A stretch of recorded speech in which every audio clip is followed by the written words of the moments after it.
Good morning guys, welcome back to my channel. Man, why be in a khali? Hata khata jiti ko thabuk chin mandana. Pin the chana babuk chapa. Mamre, masi thang jenu mit tai taraga mapan. Masi school ki election numit ina ko. School ki student union shame ki election numit ina. Aduna. Pung ni pan nang ba. Chatta yadre ba. Pung ni pan nang ba sakata ba. 그래서 풍어판내기 뭐 타다봐 호가다봐 아저는 호랭기 엘렉션제 angang기 이랑 도피다봐 거 마두네 잉나 찍나 로션기바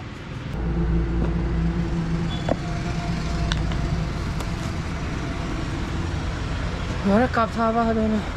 거용 바독다나 이거 전화바 또 뭐가 잉들어 디는 뭐 잉디야 잉이 간지 당시 잉으로 현절래 나랑 되고 나기 끼껴놓 타로 메디테이션 기도 티 강들어 봐 아봉아 바바디 로랍니까 아이 드레스 예쁠 로래 네 샤노파 가플럽 사미나라게 마한 다들 베르마게 되는 망한다 호배 배체 꿈지 아니지 이제 공값 다음을 좀 더 톡해 이제 얌 파랑 래 만남 남비 여기 닐 갖다 레브라 테티야 아이 호지다 केनो ngasa केनो tak kumu mate kumui khujing ka gan 닐 갖다 떼크레니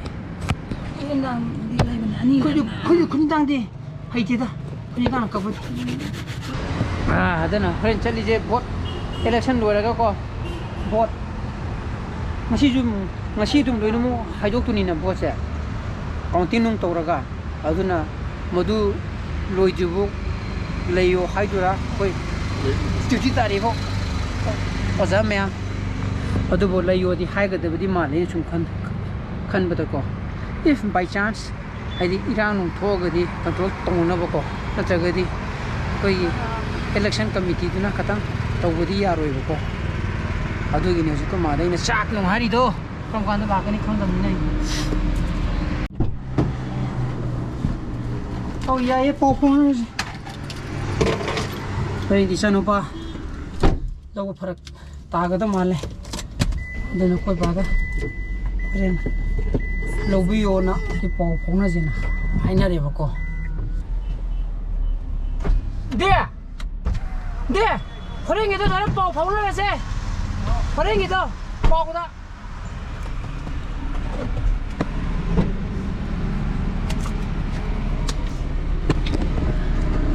nang ikan pa na ba pongo ya ni picture lon to le kunto le kan tar 이신도 털어 는 디하이드레이션 잘할 거구나 살라지만 스코가 되는 트래픽 잠 아마 오일레라메 더리지데 punde nipan tagada ba mine nipan utang aishale asi 7:53 charkhre ba ko minute re katang ai gre punde nipan tagada ba traffic jam sida minute ani kasampata minute ani nangudi nangani da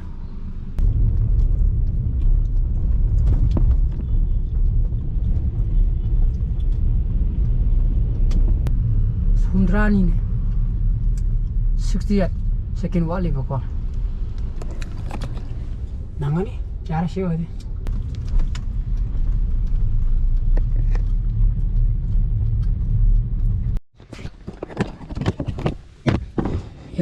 Yaura ko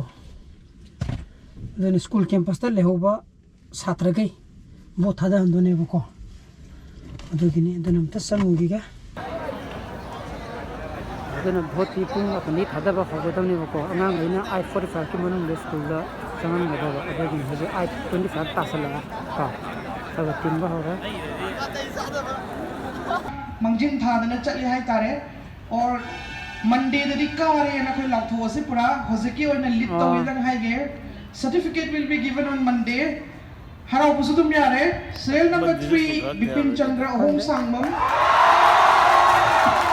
Finance Secretary the lead Torga, Kwaidigi highest from the vote C. Hangiba serial number 1, Kolom Roshan Singh for games and sports. Okay, learn about Secretary Haim Taruk Mak Swaidaloy Laire. Congratulations to all the winners. Certificate will be distributed on Monday by Canada. The assembly the distributor ni. Koi thagad wahi last sahibi na bagi damata ko principal po koksan jari.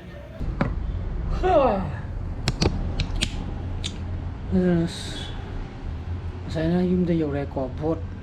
election loy kre. Akaw min haraw re, apo mina nuai tre. Ado kari di upai le, netra. Adai camera jung sai battery mate yorom de kamai to ino khang di battery de yau gimne do thaga ken to kan de battery mate thaga pa yadre de yim yo kan da cha thingen mujung hak chang da bai ta edi yadra bran khallo me do chena kem torom dre camera ju ko adana bhoch adana angang jeng student union ge election jo yam na ing na chikna karim ta irang thok ta na tau kre lotion kre wai sange udana mu study tour mu live thang je te 26 sat na mu thorang sida mu full preparation mu mai mu undan da ya roi ba ko udana sa class a ho po mu ta thakke udana hantak hata ji thawak phajana chile hayek jong sande ko thawak mu muk lei re ko kre lagani ko sida la sa la ing ben je le sak sa thong ko taw ga kobi oh sa yuk ti thong ba ai di cha tre sa oh lo ha ha la ge ha ba ha ba no ge sak lo ya me gi choko ma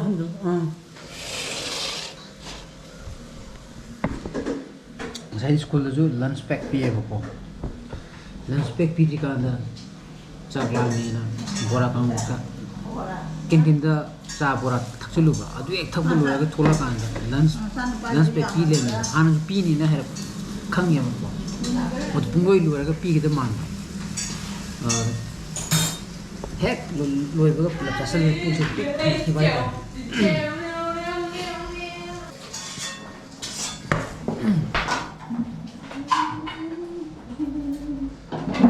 Baba, ai hay ngwa cái thôi.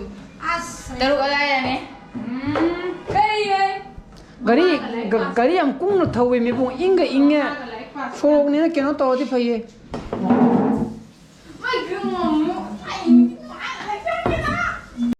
sai sim tok na re dana bon yenge hayeng tarik kun ko मैंने ये बकान दे I block से तारीख कुंदे ये ngam na adana world cup so howdore ai all time Argentina ko all time Messi ko Messi ngau ko ngau ja kare Messi se ke ne to ko di Maradona da ngau ko ni na ko Maradona then after Messi ko adana Messi ju mathang world cup ti ke su sana ba ngammaroi ma sahi world cup matung sahi mani ani guma sana katra khangde sahi ju keno yokshalar ni ko 38 kumbai yoram mane ba ko adun sahi ani hum yora kanda de sorry sahi ani matung da de compulsory ma ju retirement taw ge haira ni ko matung kanda de as usual hoi world cup ta di budi adum always time Argentina lo muk support taw kane ba ko all time favorite ni na ko aduni da